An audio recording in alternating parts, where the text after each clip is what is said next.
Hello friends, आपका स्वागत है आपके अपने चैनल में। तो आइए आज की कहानी शुरू करते हैं, जो कि एक पिता के ऊपर है।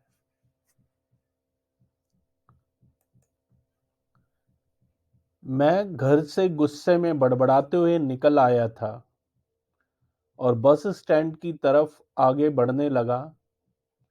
मैं मन ही मन बड़बड़ा रहा था, पता नहीं कितने पैसे छुपा के रखे हैं, लेकिन मेरे लिए एक बाइक नहीं ले सकते। अब मैं यहाँ से चला जाऊंगा और तब तक वापस नहीं आऊंगा जब तक मैं खुद के पैसों से बाइक नहीं खरीद लेता।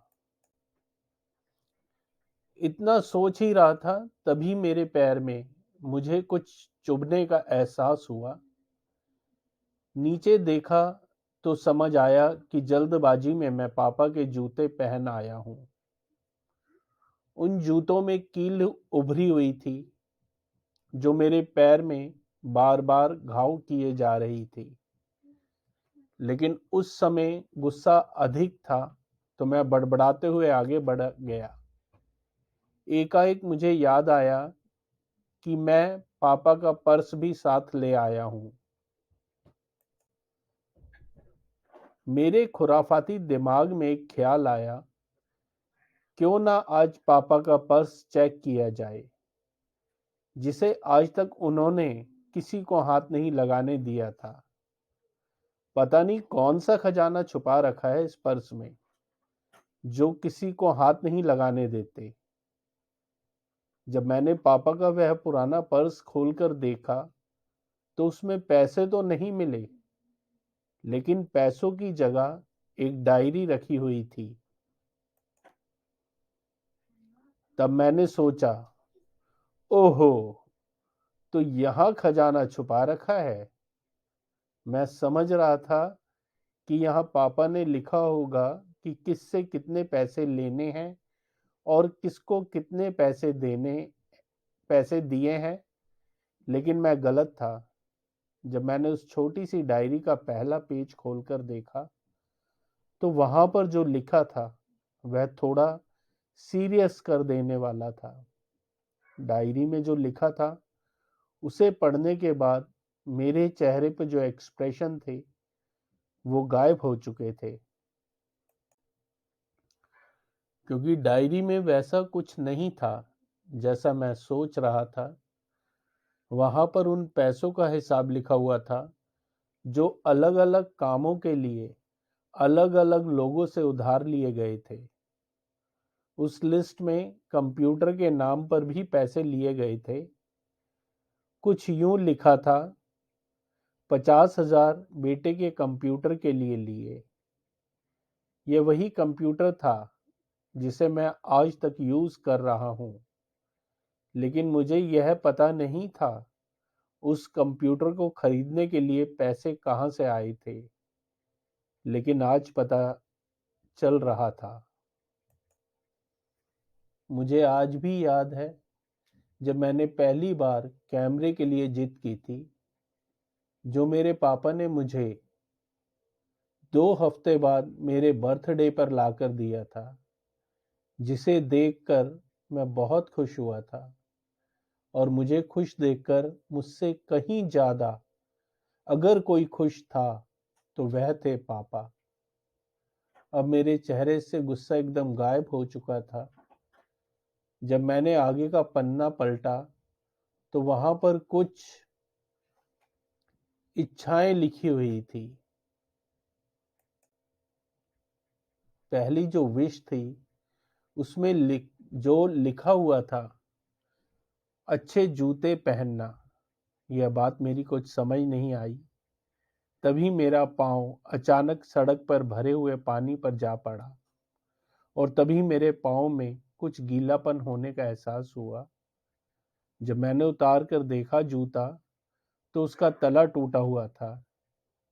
यह देखकर मुझे डायरी में लिखी बात याद आ गई।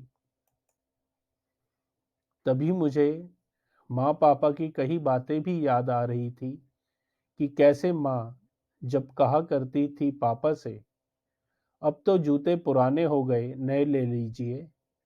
तो पापा अक्सर यह कहकर टाल दिया करते थे, जूते और अभी चलेंगे, अभी कुछ दिन पहले तो लिए थे।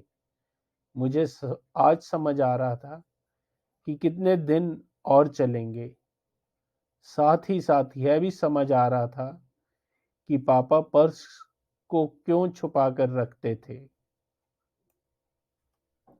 तभी उस डायरी को पढ़ते हुए बस स्टैंड पर पड़ी बेंच पर आकर बैठ गया मैं।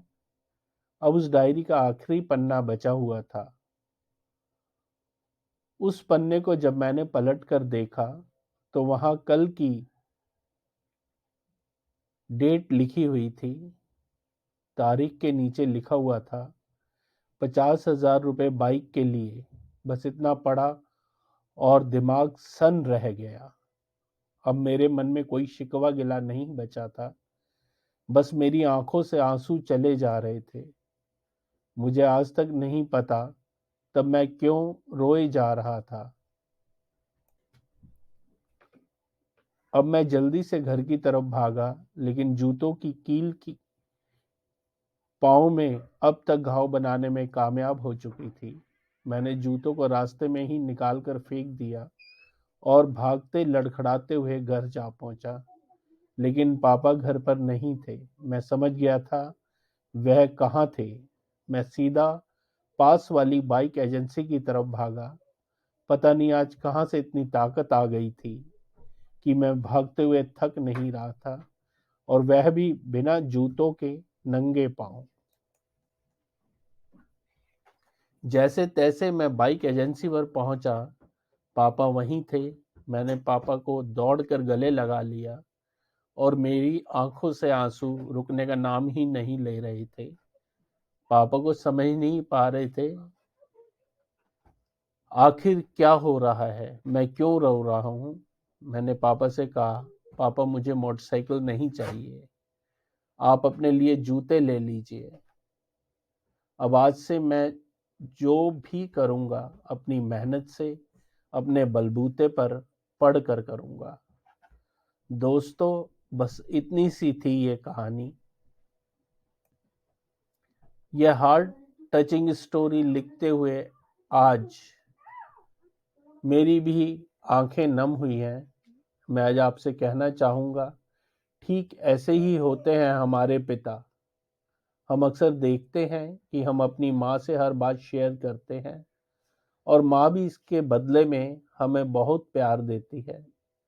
लेकिन एक शख्स ऐसा भी होता है जो हमें छुपकर प्यार करता है। वे होते हैं हमारे पिता।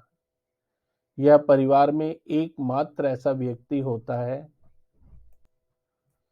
जो अपने बच्चों से उन्हें बिना जताए छिपकर प्यार करता है, खुद की इच्छाओं को मारकर बच्चों के लिए अपने सपने देखता है और उनकी खुशी में ही खुश हो जाता है।